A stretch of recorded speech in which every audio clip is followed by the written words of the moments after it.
حیدرآباد کے مختلف علاقوں کے مکینوں کو ہفتہ 10 جنوری سے 36 گھنٹوں تک پینے کی پانی کی فراہمی میں خلل کا سامنا کرنا پڑے گا۔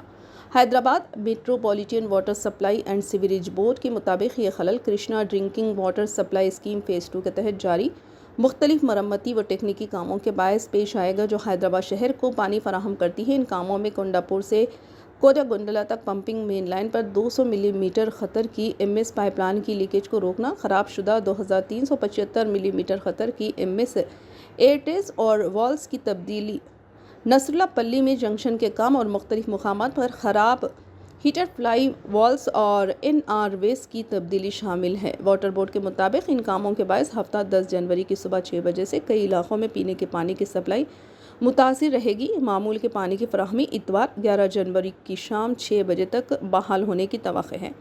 واٹر بورڈ نے ان علاقوں کے مکینوں سے اپیل کی ہے کہ وہ اس دوران پانی کا محتاط اور کفایتی استعمال کریں تاکہ پریشانی کو کم سے کم رکھا جا سکے۔